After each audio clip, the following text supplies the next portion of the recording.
Since it was rejuvenated and reopened in 2004, the Palace Theatre, Waterbury's performing arts jewel built in 1921, has welcomed more than 2 million patrons. Each has had to walk through a glass entrance of doors and over a beautiful foyer made of original marble. Few, if any, recognize what's under their feet: 2 hairline cracks extending quite a distance across the floor that were created by the Great Brook, an actual river running beneath the foundation for decades that has since been diverted. Pretty amazing, right? So symbolic of how much Waterbury has been rebuilt too.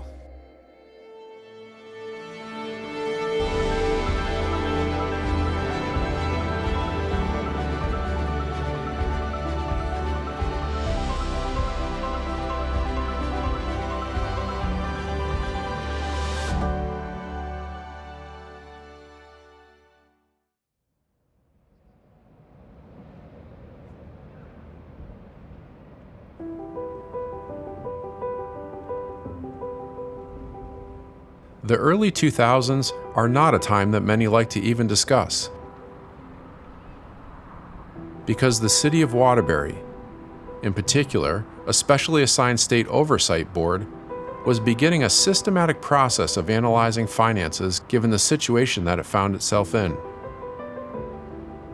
Running a city is a lot like constructing a building. Both are monstrous entities with machinery, materials, contractors, and crews needing to do their parts in absolute rhythm. At the turn of the 21st century, if the City of Waterbury was a building project, it was approaching a very perilous phase, a worst of the worst realization that their building's foundation had completely cracked, and their entire blueprint needed to be redrawn. But how could that be? This was Waterbury, Connecticut, once the brass capital of the world. Suspicions of what caused the foundational issues turned into confirmations as answers started to seep through the proverbial cracks. It was a dark time. I had conversations throughout 1999 with regard to my concern about the finances in the City of Waterbury. Now, that's out of my purview and my cognizance, but it was very apparent that the city's revenue was not in any way coordinated with the city's growing indebtedness. Lo and behold, Hartley received a phone call from Mark Ryan, the Secretary of Policy and Management and State Budget Director of Connecticut, right before the December holiday season. No funds were available for paying employees, he said. Not fire, not police, not teachers, not anyone. Plus, there was another startling issue.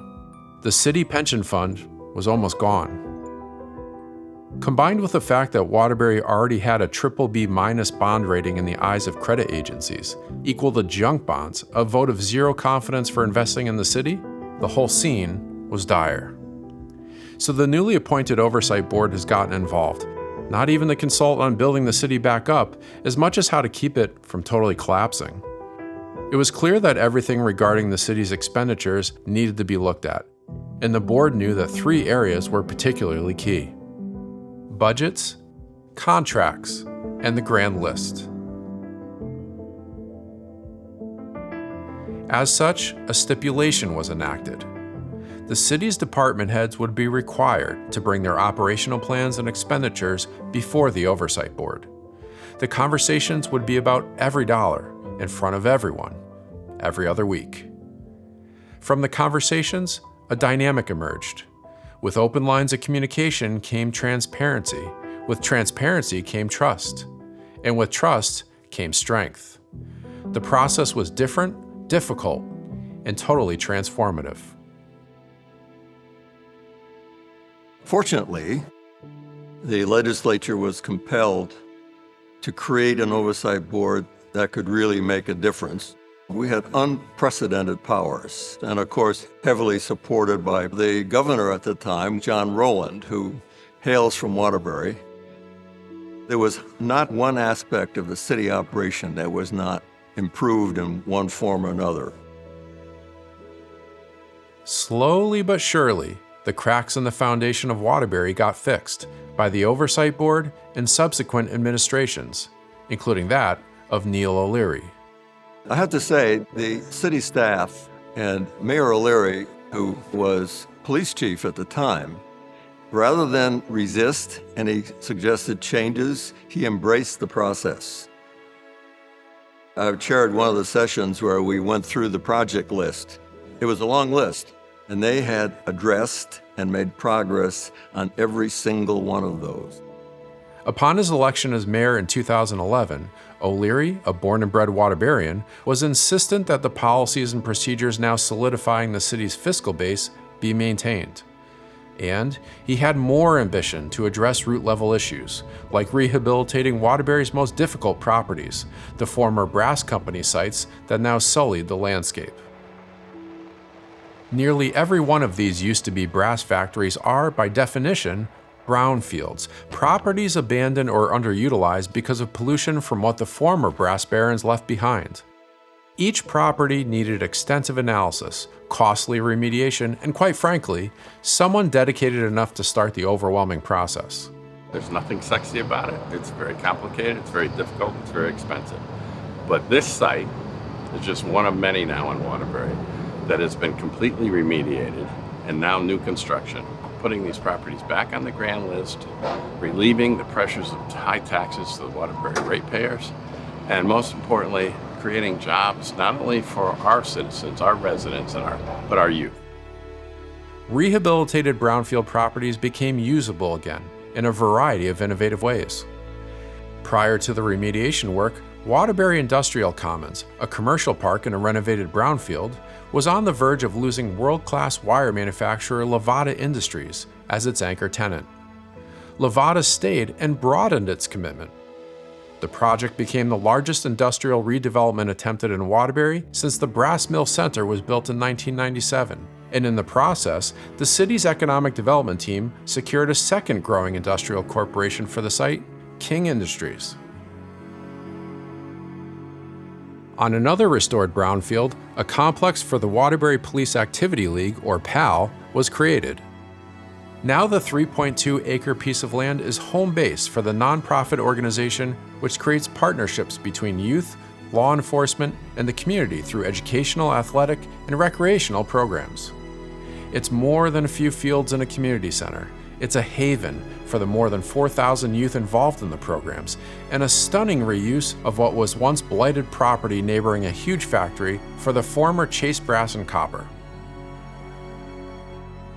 Yet another former brownfield is home to the Brass City Food Hub, the first purpose-built facility in Connecticut to aggregate, sanitize, and distribute farm produce that will meet the new FDA food safety standards.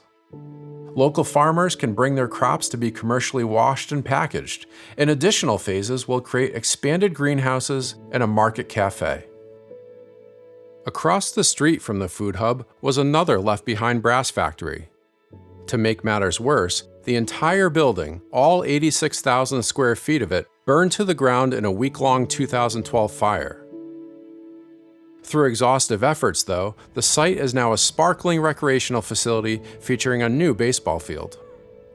This is our latest park that was another brownfield, and I'm so proud of this site. Being in the police department for the 32 years that I was here, I worked this section a lot of my career, and it always astounded me how neglected the south end of Waterbury had become. Once all the factories closed, the south end of Waterbury became a very impoverished and depressed area. And that's why when we got into office, we made it our focus to start doing projects such as these. So we have really changed this face of the south end of Waterbury. Much more to be done, no question about it. But the reality is that these are the bones now. Across the city, more than 30 brownfield properties have been or are in the process of being rehabilitated, a whopping 158 acres of prime real estate. All the while, the city of Waterbury has remained steadfast in adhering to the fiscal fortitude set forth by the Oversight Board years prior, a continued focus on budgets, contracts, and the grand list. Maybe the most notable contract adjustment was the 2013 switch to a new insurer. In the previous 4 decades, administrations had not explored competitive bids on the city's third-party health provider. The O'Leary administration, however, dove headfirst into finding the most comprehensive provider that could serve the needs of the city employees. Cigna was awarded the insurance business, and the company came as advertised. Since the Cigna contract began, the municipality has saved more than $2 million each year, a groundswell of dollars that could be reinvested into the city. Fixing Waterbury's foundation, following its new blueprints, and building back up could not have happened without a multitude of capable stakeholders, not the least of whom are the citizens themselves. The look into why Waterbury was in such dire straits around the year 2000 revealed a stunning finding. The city had been delinquent in conducting property revaluations. Revaluations are supposed to be a regular occurrence, but the city had ignored them for over 2 decades. On top of that, the tax collection rate was an abysmal 60%. When property revaluations occurred, as they should have all along, the result was an immense increase in what citizens were used to paying. In the mill rate, a calculation which determines the amount of tax a property owner must pay, jumped. On top of that, a 15% real estate surcharge was imposed. The people of Waterbury paid the price. Literally. The citizens' response to that was that they lined up around the block to pay that extra surcharge. That, to me, created an indication that the citizens of Waterbury had not given up on the city yet. It meant a lot to see those people stepping up and making their contribution to the future success of the city. The strategies employed by the city fall under the umbrella term cost containment. But at the ground floor are individuals who have taken it upon themselves to forge ahead, maintain fiscal balance, and embrace collaboration. The sound financial stability of the city of Waterbury really is premised upon what happens each year with the city's budget. It really starts with the development of an achievable budget, void of any gimmicks. One of the key components with the budget development process is not to incorporate one-time revenues or expenses for services that are less than what is actually going to result as the year proceeds. A lot of effort goes into the development of the city's budget director, departments, the Board of Aldermen, public hearings on the proposed budget, and managing that budget from day one. The collective fiscal fortitude is now propelling Waterbury to new heights, where the ground is solid and the skies are clear. The city has realized a budgetary surplus in each of the last several years. Its unreserved fund, which has not been tapped and currently contains upwards of $25 million, is expected to continue growing to attain 8% of budgeted expenditures annually. The property tax collection rate, once a laughable figure, now surges above 97%. Major economic development projects have occurred and are continuing all around the city. And bond rating agencies have been taking notice of the progress. A bond rating is, in basic terms, the credit score given to a city which greatly influences interest rates and investment appetites. In 2016, the Kroll Bond Rating Agency upgraded Waterbury to AA-. In 2022, they further upgraded the city to AA stable, Waterbury's highest rating ever. Why is that so important? When we go to borrow money for capital improvement projects that aren't grant funded, the interest rate is significantly lower than it would be if we didn't have a strong bond rating. So we're able to do more with less payments. We're able to do bigger projects, more meaningful projects, with less cost to the taxpayers of Waterbury. As businesses have opened or expanded in Waterbury, tax revenue for the city has increased, and subsequent burdens on citizens has plateaued. Business investment has also influenced the grand list, a valuation of all taxable real estate, motor vehicles, and personal property located within the city. Over the last several years, growth of business has become symbiotic with growth of residential property interest, including a significant draw from folks living in the New York boroughs. We moved up here from Queens When I was doing my research for purchasing a home, I started looking at Connecticut and I looked at the programs. That was what was most important to me. Then I found Crosby and I found that they had an ECH program, and then it was just getting him qualified and getting him in. And that's what I did. I looked at the neighborhoods. I've seen different areas of Waterbury. I heard nothing but good things that have been happening up and coming. You know, just speaking to my neighbors, it's like, oh, great schools, you know, great community. I wanted peace, quiet, and parking. And that's exactly what I found. The city of Waterbury never received the government bailout.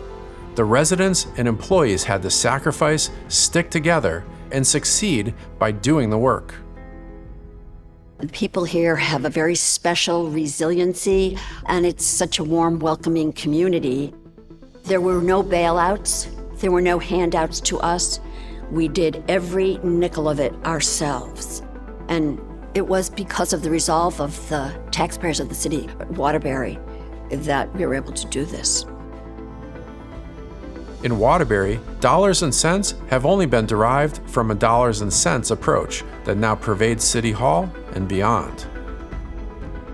Because of its approach and its people, Waterbury is on terra firma, solid ground, with pathways of opportunity getting paved for everyone's benefit. The solid financial position of the city is great, but the administration still needed to tackle enormous projects like that highway.